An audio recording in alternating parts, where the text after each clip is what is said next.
Magandang hapon sa lahat. Good afternoon to everyone. Good afternoon doon sa mga ilan nating mga viewers from abroad, at maraming salamat sa pagdalo ninyo dito sa Justin Talk News page. But before anything else, gusto ko lang i-request na paki-share, paki-like naman and share this video, and most of all, paki-subscribe kahit pa isa-isa lang, para naman mabuhay itong channel na to, yung maliit na channel natin na ito. So ngayong hapon na to, we will be discussing itong topic na napakalaganap na ngayon in social media. Marami nang nag-comment, nagbigay ng kanilang mga opinion with regards to this issue. At actually, itong issue na to, para sa akin, matagal na issue ito. Ngayon lang na-highlight. Kasi ngayon lang nagkaroon ng nakita ang kanyang epekto. So ano ba ito? Ano ba itong issue na to? We will be discussing dito sa issue na to. Most of our time will be i-devote natin dito sa issue na to. Then maybe we will be discuss kung mayroon ba tayong oras doon sa talumpati sa speech ni VP Inday Sara sa PNPA, at magbigay tayo ng opinion with regards to sa laman ng speech niya. Then we will talk about also slightly siguro doon sa suspension ni Gwen Garcia ng Cebu, ng Governor ng Cebu, na pinataw sa kanya ng ombudsman. So dito na lang muna tayo sa una nating topic, na itong nandyan sa linagay kong title ng vlog na ito, na may tanong na is the BBM administration is breaking up. So nahati na ba o nabasag na ba itong administrasyon ni PBBM? So ibig sabihin, mayroong hindi pagkakaunawaan doon sa ibang mga departamento, like the House of Representatives, Senate, the Executive and Judicial Department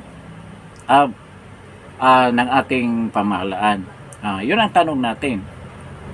At dyan din sa title natin, nilagay natin na does PBBM has the guts to replace Martin Romualdez as the Speaker of the House of Representatives. Kaya ba niyang tanggalin dyan sa position niya na Speaker si Martin Romualdez? So yan ang topic natin. Mag-i-evolve dyan sa dalawang issue na yan. So ang unang-una, dito nga maraming nagbibigay, mga vloggers, nagbibigay sila ng mga komento nila na delikado daw si Martin Romualdez, na baka nga raw mapapalitan, at ang ipapalit daw lang ito allegedly, ay si Toby Chanco, ang campaign manager ng Alyansa. I don't know kung anong basehan nila. Siguro dahil nga si Toby Chanco ay isa sa mga well-experienced na congressman dyan sa Kongreso. Pwede rin naman siya magiging Speaker of the House kung tutuusin. Ngayon, ang tanong ko nga, kung kaya ba ni PBBM na palitan, meron ba siyang guts na palitan niya si Martin Romualdez sa kanyang posisyon? Kaya ba niya? Mayroong pwedeng ipalit si Toby Chanco, isa yan. At ang iba dyan, pumupurma. Ito si Gigi Suarez, even si Dong Gonzales, yung mga ganyang pangalan ang gustong, even si Dalipe, si Kimbo medyo umalis na yata. I think congressman pa rin. Mayor siya ng Marikina. So wala, di na siya kasama sa equation. Then yung mga leftist, ano na kayo mangyari kung yung leftist na maging Speaker of the House? Sino bang si Brosas, kasi si Franz Castro, may kaso eh. Si Brusas lagay natin, o si Manuel. Masyadong bata pa yung mga yan. So, di ba yung one of the young guns? Magiging ano, o si Pastor Abante. Yun. Marami dyan, maraming material. Sa, na ano sa tingin ninyo, maayos kaya kung yan ang ipapalit. So maraming ganyan, maraming iba natuwa, sabi na yan, mapapalitan na si Martin Romualdez. So, ngayon nga ang tanong, kung kaya ba ni BBM at kung dapat o kaya o kailangan, yan ang tanong. Kailangan ng palitan, kailangan talaga. Na dapat palitan, dapat. Ang problema kung palitan ba? Yun ang tanong dyan. Ngayon, doon sa marami nagsabi na nababasag na itong alyansa, totoo naman, ang kanilang senators talaga warak na talaga. Ibig sabihin, kanya-kanyang diskarte na ngayon ang alyansa. Makikita mo, halos wala na silang rally. Kasi ang rally nila walang umatin. Kung meron mang umatin, ang sinisigaw Duterte. Kaya iniwasan na lang nila yan until siguro doon sa meeting di Avance. Yun na siguro ang final nila, final hurrah na gagawin nila. So maraming supporters pa rin sila na maingay din sa social media. Sabi ng mga nagko-comment dito sa Justin Talk News PH, maingay daw tayo. Talaga na maingay ang mga DDS. Kasi nasa katuwiran kami. Marami kaming issue na dapat tutuklasin at ibuyang-yang sa publiko. Kaya talagang maingay ang mga DDS. Siyempre, yung mga supporter, mga loyalista, this is a free country. We are a democratic country. You should realize na isang support mo sa isang tao, hindi yan permanente. Nag-iiba yan. Depende rin sa sinusuportahan mo kung gaano kataas ang integrity. But, ito lang, sabihin ko sa inyo, nalalaban ninyo yung 2022. Ilan ngayon ang kumakalaban kay Marcos himself na dating mga supporter ni Marcos? Yun ang tanong ko. Kaya, yung mga critic, mga basher or whatever, mga trolls, there will come a time that you will realize na mali yung sinusuportahan nyo, na hindi karapat-dapat yung sinusuportahan ninyo. Kaya, lumilipat din kayo doon sa tama. And I hope it will come soon sa inyo. Kaya ako naman dito sa channel na to, hindi ako nakikialam kung anong comment ninyo. Kahit anong i-comment nyo, wag lang gaanong personal. Wala na rin naman kayong ipipersonal sa akin. Ngayon, ang lagi kong prinsipyo is to accept your opinion. Ano opinion mo? Opinion mo eh. Free tayo magbigay ng opinion. Ganun lang yan. So kung meron man tayong hindi pagkaunawaan, idaan natin sa debate, sa katuwiran. Ito ang dahilan bakit kumampi ako dito, o bakit sumang-ayon ako sa ganyan, o hindi ka sumang-ayon. Normal yan sa demokrasya. Always ganyan. Kung wala na yan, hindi na tayo democratic country. Na tayo? Komunista na sa siguro tayo, or dictatorial regime na tayo. Dictatorship na ang humahawak sa ating gobyerno. So, ganyan lang. So, ito, balik tayo doon sa topic natin na maraming nga nang umaasa. Maraming nagsasabi na wala na, mag-aaway na ito si BBM at saka si Romualdez, at mabibiyak na yung administrasyon, magkagulo na yung administrasyon. Kung ako ang tanongin nyo, medyo may edad na tayo, alam na natin ang pangyayari nung unang termino ni President Marcos. Meron din yan, merong ganyan, pero hindi between Romualdez and Marcos. Doon mga idralin. Yun ang medyo hindi sila ganong nagkakaintindihan. Until now, ganyan naman mga idralin talaga, hindi naman sumasali talaga sa politika. Yun. Pero hindi nangyari ito ha, sabihin ko sa inyo, noon pa, 1960s pa, na nag-away ang Romualdez at Marcos. Hindi yan, hindi yan nangyari. Walang instance na akong nalala na isang Romualdez o isang Marcos sinisiraan yung ang isa't isa sa kanila. Kaya yung sinasabi ninyo na mag-away si Martin at saka si BBM, malabong mangyari yan. Pwede magkatampuhan. Tulad sa nangyari ngayon kay Amy at saka si Martin Romualdez, may tampuhan sila. Pero hindi yan mangyari na mag-away. Maniwala kayo sa akin, ang tagal na ng ako nag-o-observe ng politika dito sa Pilipinas. Alam ko na natatawa lang ako doon, lalo na yung mga medyo bata pa na hindi nila alam yung history ng mga Romualdez at mga Marcos na ganyan daw, hindi mangyayari yan. Kahit nga itong ni Amy, itong Senate inquiry niya, marami siyang revelation at marami siyang sinasabi, even to Martin Romualdez, pero hindi directly sinasabi niya. Lagi niyang sinasabi, masyadong ambisyoso. Wala naman sigurong mali kung ambisyoso ka lang. Pero kung masyado, parang si Escudero, masyadong ambisyoso din.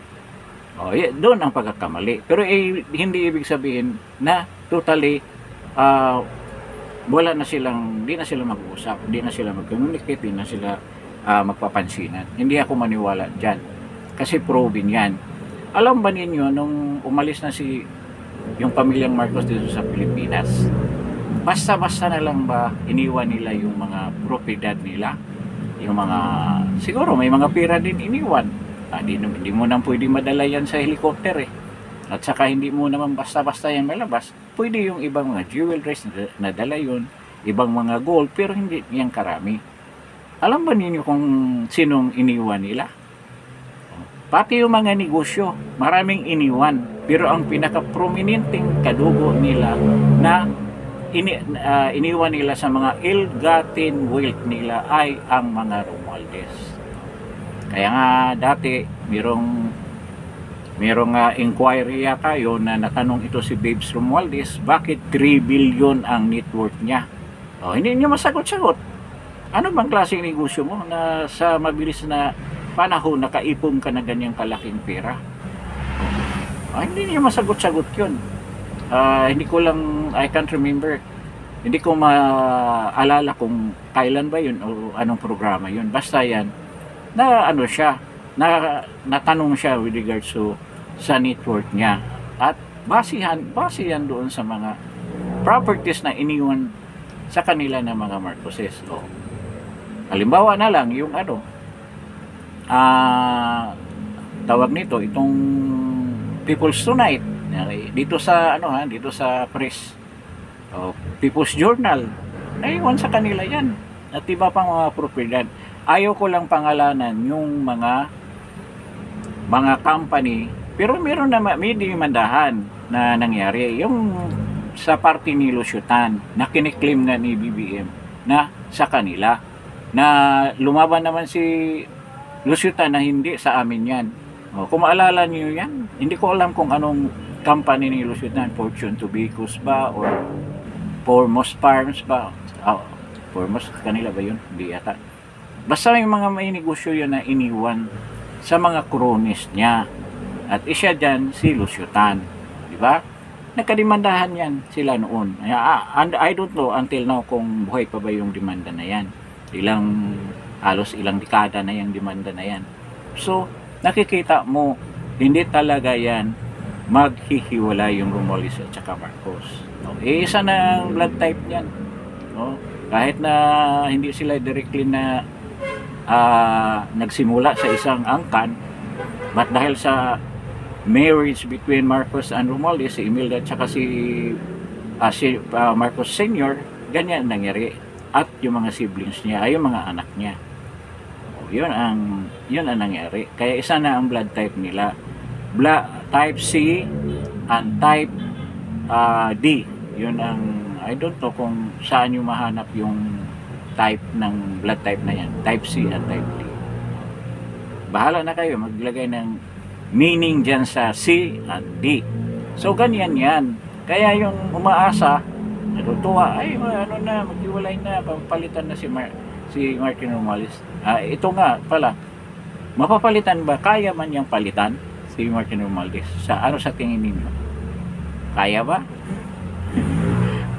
Parang kung palitan niya si Martin Romualdez, parang inalis din niya yung isang paa niya tsaka isang kamay. Ganyan.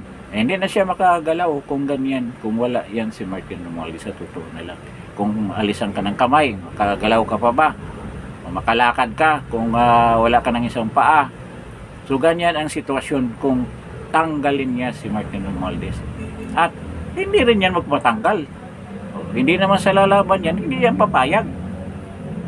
At silang dalawa, both of them, mayroong mga hinahawakang sekreto na kung ano mang mangyari, magkasamaan man ang loob, lalabas yan. Detrimental yan doon sa kanilang pamilya. Yung ang sabi ko, hindi mangyaring magkahiwalay yan. Kaya yung expectation ninyo na mapalitan si Martin, out of this world yan, hindi mangyayari yan. Natotoo lang. Maraming beses na nag-away-away yan, makita mo sa question ni Senator Amy. Doon sa hearing, linabas niya yung advice niya sa ombudsman na idemanda ng tawag nito, illegal detention, arbitrary detention si Torre, si Marbel, kung ano-ano pang mga violation sa mga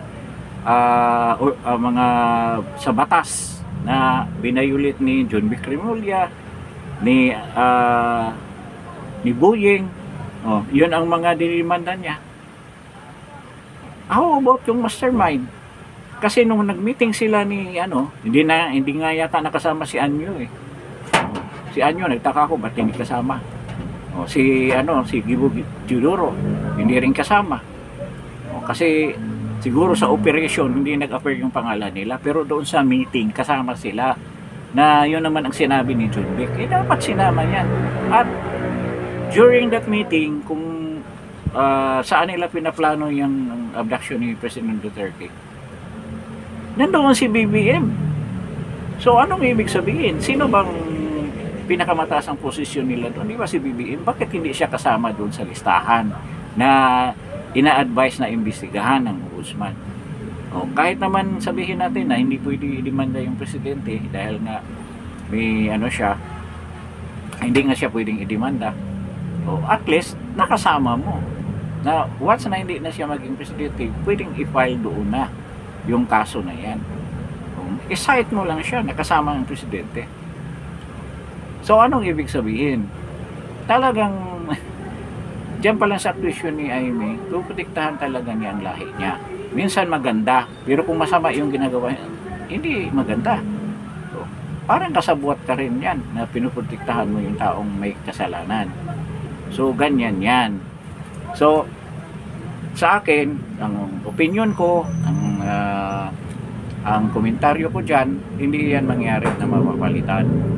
Kasi sa totoo lang, parang sindikato yan, magkasama yan sila sa lahat na mga binabalak nila. Lahat na mga na-commit nila, with regard sa budget, lahat yan. Alam nila lahat yan, pinag-usapan yan. Kaso nga lang laging sablay. Kasi mali yung diskarte. Hindi pinag-isipan. At itong sinasabi na meron daw nag-advise, meron daw consultant, merong survey company, expected na yan noon pa yan sinasabi. Doon pa lang sa simula. Pagsimula ng nila, rehimin, 2022 pa, 23, meron na mga advice na ganyan na dapat yan ang gagawin mo kasi baka maapektuhan yung survey. Ang ginagawa nila, panay ipit ng survey.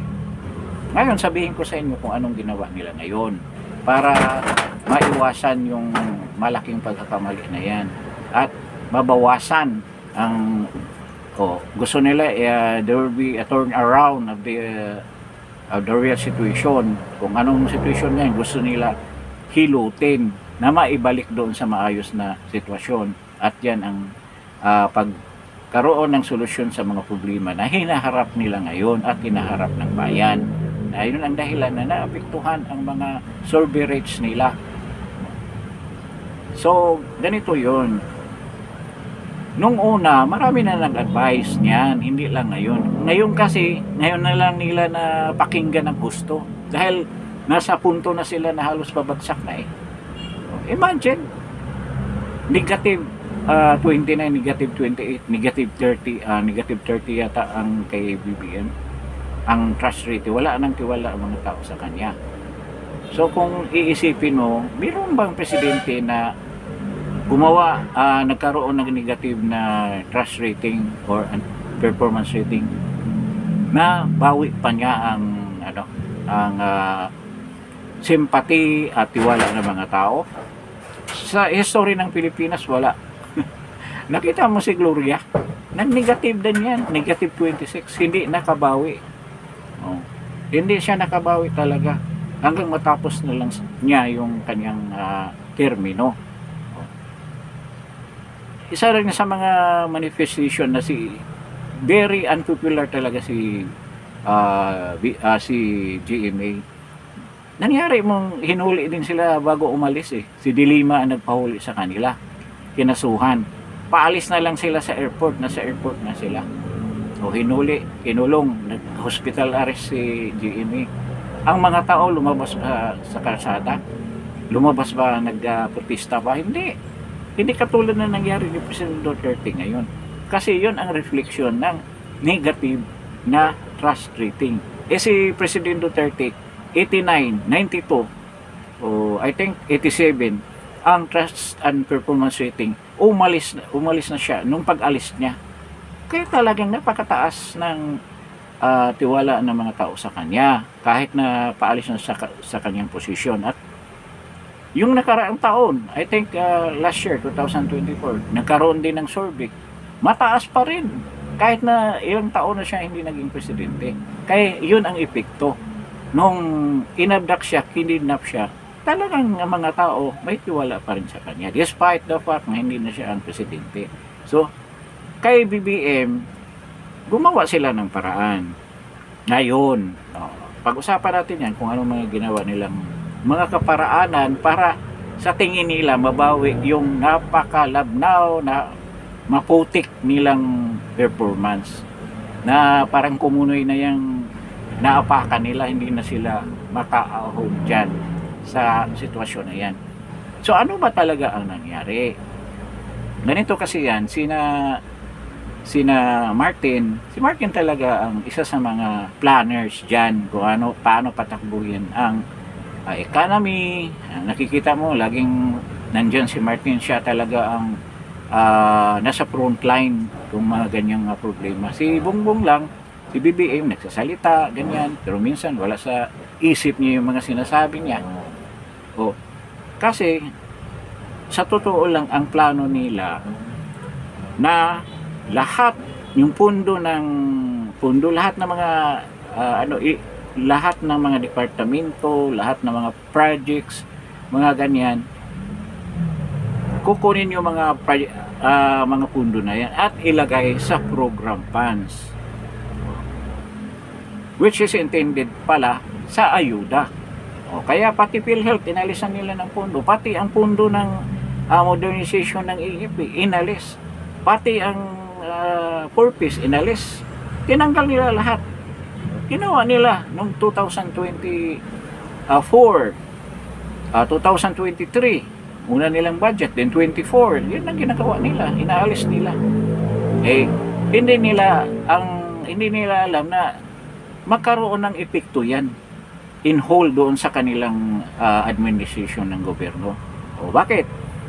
Ang plano kasi nila, yung pera na yan gamitin nila sa mga infra projects na yung mga maliliitan lang na binibigay nila sa mga congressman para naman doon kumuha ng porsyento ang mga congressman, at yan ang mag-hold sa kanila na ang mga congressman yan ay patuloy na nasa kanila, including governors and mayors. Yun ang ginagawa. Yung mga pundo dyan na supposed to be sa mga malalaking proyekto Sa mga infrastructure talaga na malalaki tulad ng mga national projects na ginagawa ni President Duterte, inalisan nila yan. Linagay nila sa unprogrammed funds. So walang pundo. Ang may pundo ngayon yung mga maliliitang proyekto ng infrastructure tulad ng flood control, papaayos ng kalsada, yung mga maliliit na tulay, yun ang doon sila nagpo-focus. Yung mga net anong tawag yan? Yung sa bundok, yung mga net na nilagay dyan para hindi mahulog yung mga bato. O, mga ganyan. Tapos yung mga cuts ay sa highway, yan ang mga ginawa nila para mabilis ang pera. O, yung flood control talaga dahil hindi ngayon ma-check kung ginawa ba o hindi. Kung dadaan ng bagyo, mawala na. So, diyan sila nakafocus.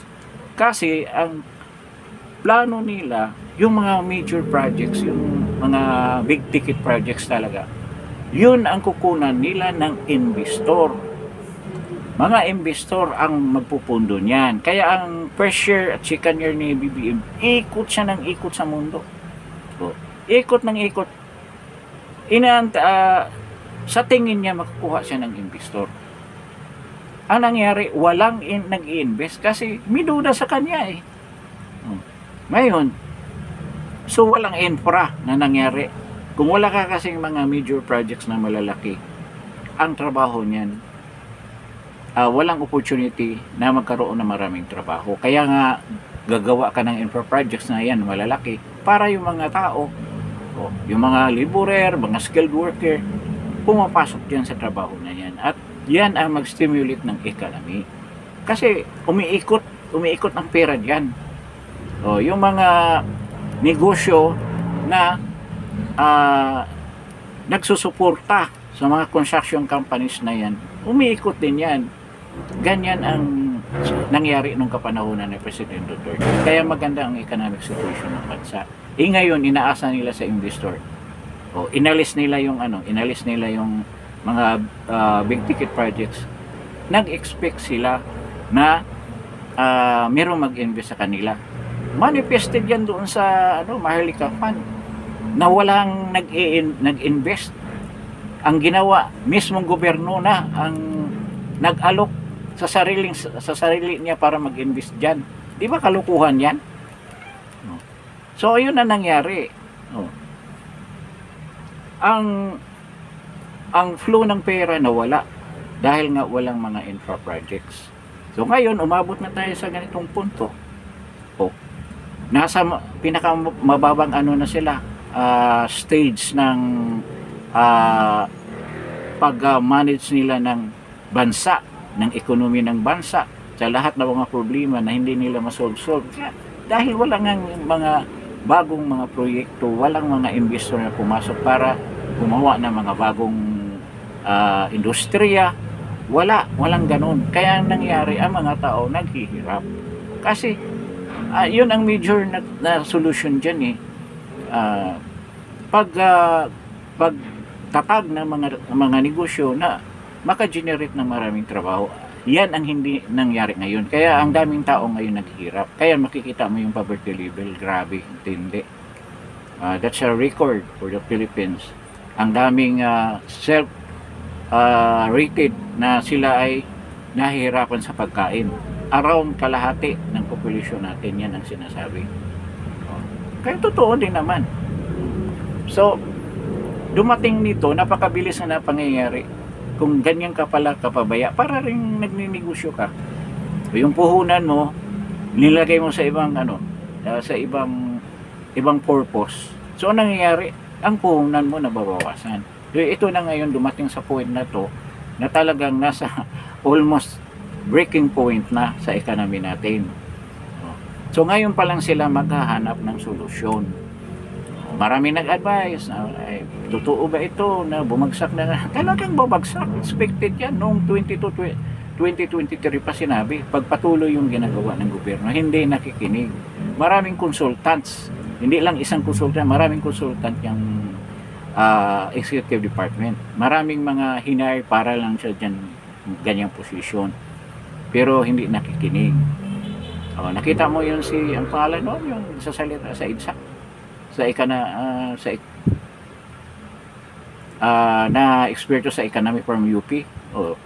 Sinabi na niya noon. Marami rin nagsasabi na ultimately ganyan ang mangyari sa Pilipinas. Kaya ito, dumating na tayo dito sa punto na to. Kaya ngayon, naghihikaho sila doon sa mga kaparaanan kung paano mabawi ng administrasyon nito ang positive na survey rate sa performance at trust rating na hindi na yan mangyari kahit anong gagawin nyo. Dahil nakomit na nyo yung blunder eh. Mahirap na bawiin yan in this stage. Ngayon, gusto nyo makabawi. Gusto nyo bumango ulit sa mga tao.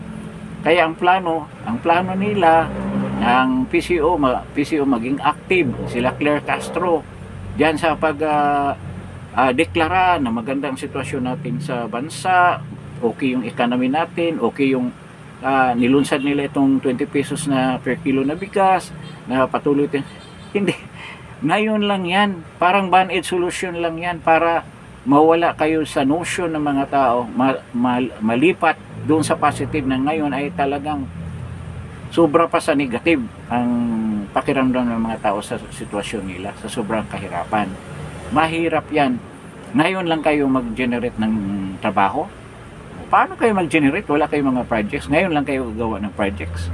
At mag-invite ng mga investor. Ang mga investor wala na rin trust sa atin. Paano mag-trust? Napakataas ng crime rate. May kidnapping. Ay, sino bang may xenophobia pa na alam naman ninyo ang karamihan ng mga lalaking investor dito sa Asia ay mga Chinese. At yun ang sinushow-awin ninyo, binubugaw ninyo. Kaya walang mangyari. Ibig sabihin, ayaw ninyo ng Chinese na sila nga ang nag-i-invest. Dapat sana nasa middle ground lang para patuloy ang investment, dumadaloy dito. Pati mga Americans dapat nag-i-invest dito. Especially na colony ito before ng Americans. So kung nasa gitna ka, wala kang pinapanigan, maganda ang magiging image mo at maraming mag-i-invest sa'yo. O ngayon, mahal pa yung kuryente dahil hawak na mga oligarko. Maraming negative na mga aspito na mag-discourage doon sa mga investor na mag-invest dito. Mahal ang kuryente, yung transportation natin, yung internet natin, na-improve ba natin ng gusto? Yung natin, lalo na transportation. Isipin mo, tinigil yung yung PNR from Tutuban to Calamba dahil daw ayusin na yung North-South railway system, ang railway natin, NSCR, North-South Commuter Railway, na hindi naman ginawa ng mabilisan din. Hanggang ngayon ginagawa pa dahil inaalisan ng pondo. Di ba? Kaya nga, kung ngayon pa lang kayo maghahabol, gagawa daw ng yun ang nila yung plano. Marami na nakaalam yan, hindi na yan sekreto. Kahit sabihin na mayroon ng secret document, hindi na, noong pa alam na na yan ang gagawin. Hindi naman nila ginawa, ngayon pala nila gagawin. Kaya nga linabas itong ulitin ko, yung 20 pesos na per kilo na bigas, baka daw yun ang maging solusyon. Hindi naman totoo yan ang totoong presyo dahil subsidized yan. 33 pesos talaga yan. Ben, gaano ba karami ang may bibigyan yung bigas dyan sa mga tao sa lahat ng parte ng Pilipinas? After this election, pustahan tayo. Automatically mawala na yung 20 pesos na bigas na yan. 20 pesos per kilo na bigas. Wala ka nang mabibili. Ngayon nga, nahirapan ngayon mga tao maghanap kung saan yan bilhin Dapat ilalagay mo yan sa palengke, huwag doon sa kadiwa. Di ba? Sa kadiwa daw, para walang tubo. Saan din naman hanapin yung kadiwa? Kaya wala, palpak talaga yan. Ngayon, ano pang mga solusyon na dapat gagawin? Ito nga, lumalabas na si Bangag, nagsuspeech na kung saan wala na maniwala sa iyo Instead na sumama ka sa mga sa partido mo kung saan ka napunta. Pinabayaan na niya yung party niya. Katulad dati na napakasigasig niya sumama sa mga rallies, ngayon hindi na. Kasi nga nakakahiya. Wala na silang mahakot na tao dahil ubos na ang pundo rin nila, ang mga ayuda na gagamitin nila sa paghakot ng mga tao na yan. I don't know, submitting the advance, may nakalaan na siguro na pira na yan. Ang balita pa nga na naglaan sila without passing through the regular appropriations na bawal naman sa batas, naglabas ng 5 billion para dyan nga ika-counter itong pagbagsak ng rating ni survey rating ni PBBM at ang kanyang gobyerno itself. Sa tingin ko hindi na kayang bawiin yan. Ganyan ang impression ng mga tao, and it will manifest in this coming election. Makikita natin, ako malaki ang kutob ko na talagang maraming Duterte na makapasok, ultimately makapasok dyan, at maraming malaglag na alyansa. So kung mangyari yan, papasok ang maraming Duterte supporters, wala na. Lalong maging mabilis ang pagiging lame duck ni President Marcos as president. Parang ano na lang siya, estatwa na lang siya dyan sa Malacanang. Wala na siyang power. Kaya ito si Martin, hindi ako maniwala na mawala yan sa posisyon na yan. Kasi sila yan sila bukod na magpinsan sila ang nagplano niyan, hindi lang si Martin. Dapat sila ang dalawa mag-resign. Kung alisin mo si Martin, mag-resign na rin si BBM. Kasi kung na-advance kasama sila diyan sa gawain na yan. Kaya ito nga ngayon, itong balak ng PCO, balak ng napabanguhin daw ang pangalan, hindi na nga matangay ang mga tao sa mga ganyang propaganda. Dahil araw-araw naramdaman nila ang kahirapan. Ang gusto nilang mangyari na mawala sila sa sitwasyon na yan na sobrang hirap, walang ang halos makain.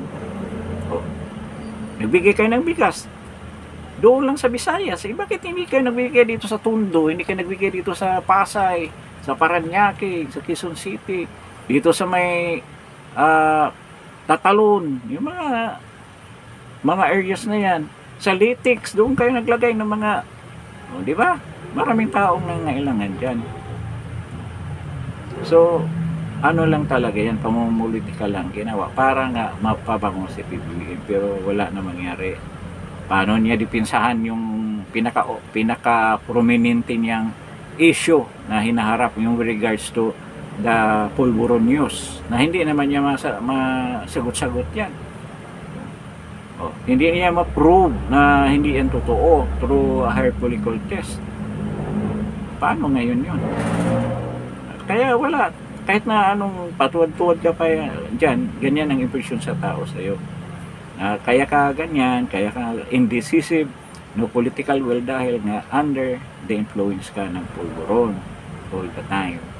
So ganyan ang nangyari. This is the point of no return na you have crossed the Rubicon. Hindi na pwedeng bumalik. You have crossed the Rubicon. So yan mangyari ngayon. Itong hinahantay na nga lang natin. Actually maganda naman yung ginagawa ng Duterte, patuloy ang kanilang pagkampanya. Daily yan, up to kung kailan pwede pang mangampanya. And expected na si Inday Sara will be in the meeting the Avance.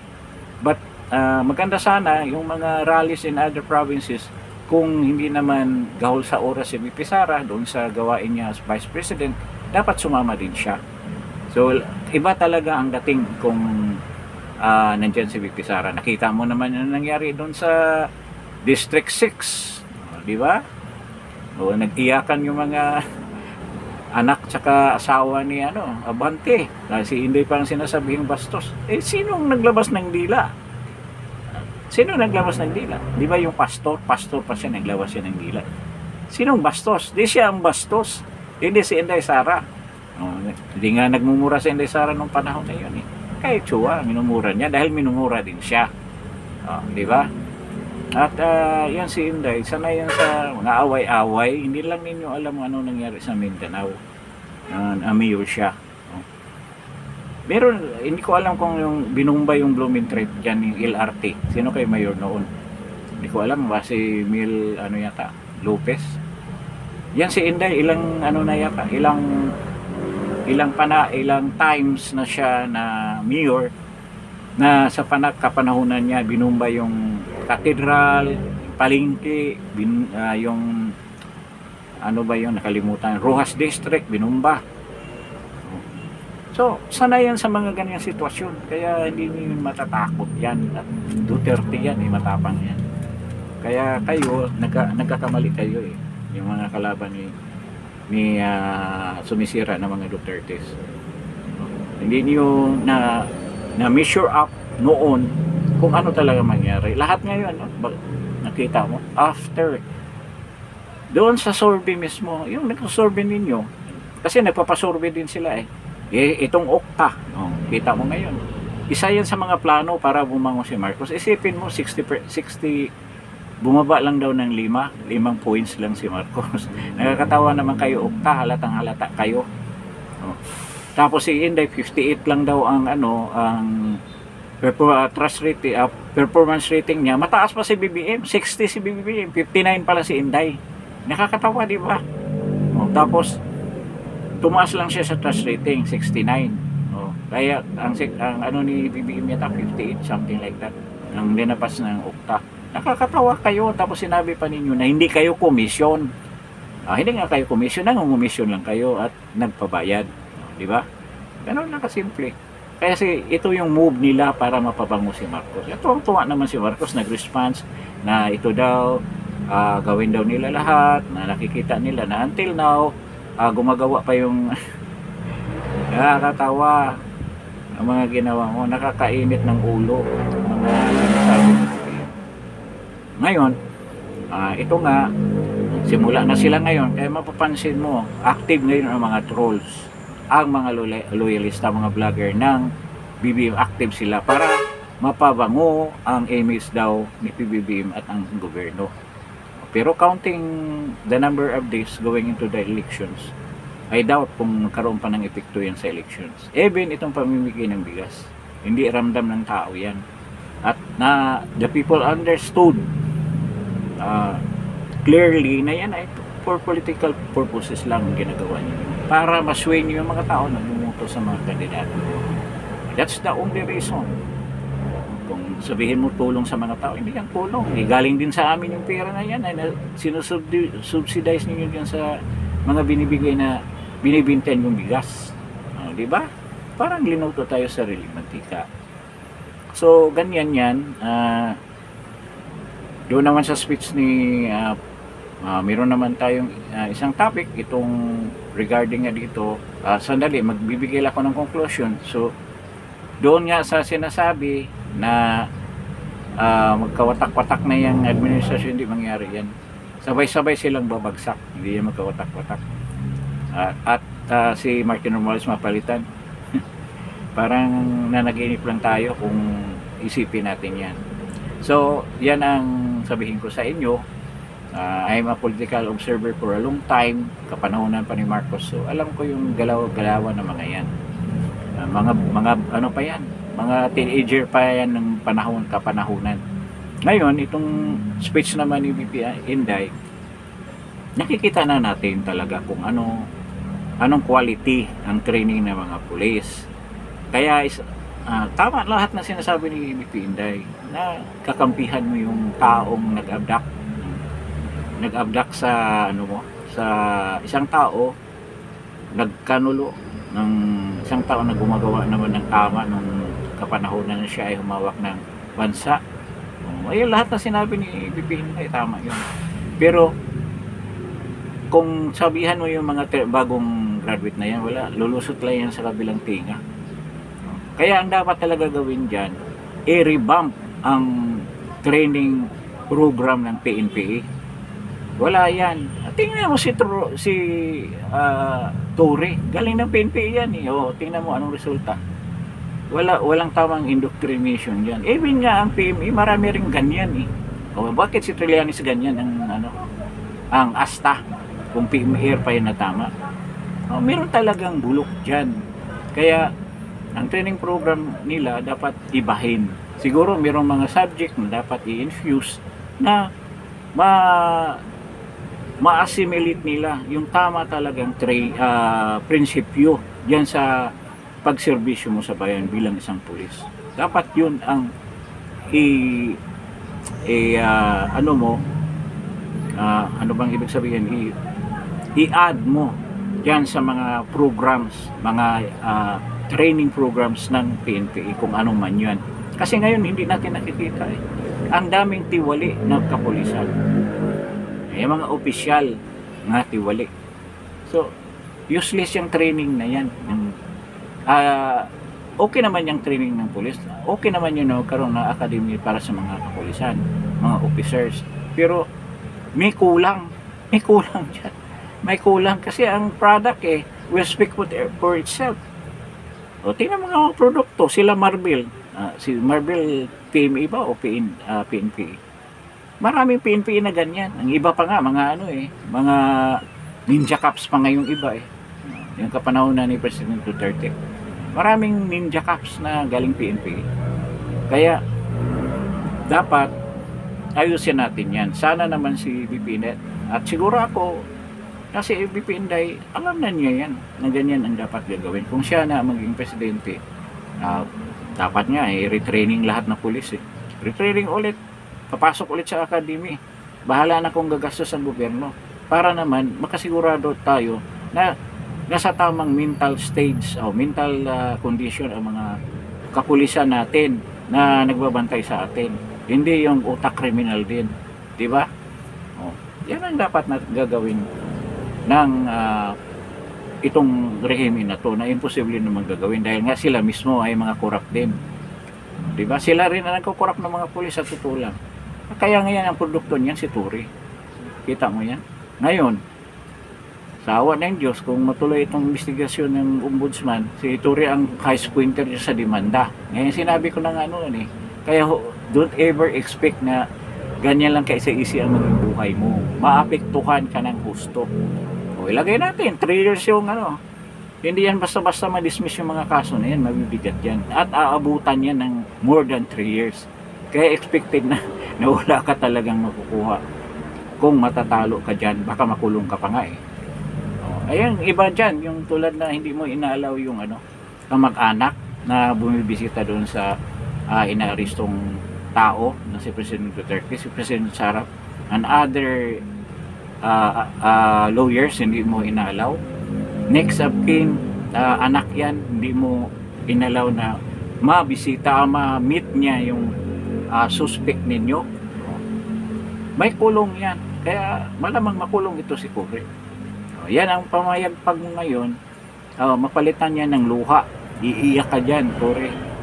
Tingnan natin kung saan ang hangganan mo sa kayabangan. Meron ding, may karma rin yan at malapit na yan. So, yan ang with regards to dyan sa PNP. Dito naman kay Gwen Garcia, ito si Gwen, akala mo hindi ka Duterte supporter noon. Tapos sabihin mo ng ganyan. Dahil, ang tagal na hindi presidente si President Duterte. Tapos sabihin mo na may influensya pa rin dyan sa ombudsman dahil si Martires in-appoint ni President Duterte. Wala siyang integridad na susundin ang tamang, ini-implement ang tamang batas. At yan ang tamang batas. Kami, lumabag ka sa batas, dapat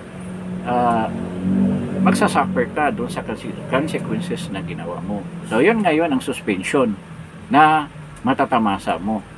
Huwag kang magbigay ng maraming katwiran dyan dahil dapat naman umalis ka na kaagad dahil may suspension ka na. Ganun lang kasimple yan. At doon sa mga sabi nila, kasi Duterte yan, ganyan. Yan naman talaga ang mangyari. Maraming mga Duterte supporters na mga lawyers at ibang mga tao na mayroong mga kakayahan na magdemanda sa inyo, mga Duterte supporters, pag baliktad ng panahon, talagang didemanda kayo. Mga ginawa ninyo ngayon, iipunin yan at ipamukha sa inyo pagdating ng panahon. Yun ang mangyayari dyan. So, yan, yung kay Gwen Garcia, karma na sa kanya yan. Di ba? Dapat naman, wag niyo ibuto na gobernador na yan. Kawawa naman yung Cebu. Napakahusay ng mga nakaraang mga governor niyan at palitan niyan si Gwen na sobrang kapwan niya, traitor din. O, di ba? So, kaya dapat pero sa tingin ko, mga Cebuano rin, alam na nila yan eh. Diyan na nagsimula ang indignation rally. Kaya pagkatapos diyan na yung nangyari, na sunod-sunod na pangyayari. So, medyo mahaba na yung ano natin, pinag-usapan natin at halos lahat nakukover natin yung expected nating mga issues sa topic, and I hope nakabigay tayo ng mga information sa inyo doon pa sa hindi pa nakaalam sa mga ganyang issue, at I hope na patuloy kayong sumusuporta dito sa channel na to, na nagsisimula pa lang na channel at maliit pang channel, and I hope you will paki-like naman at paki-share ng video na to, then subscribe most of all para naman lumago ng konti, kahit pa isa-isa lang subscription para lumago ng konti itong channel na to.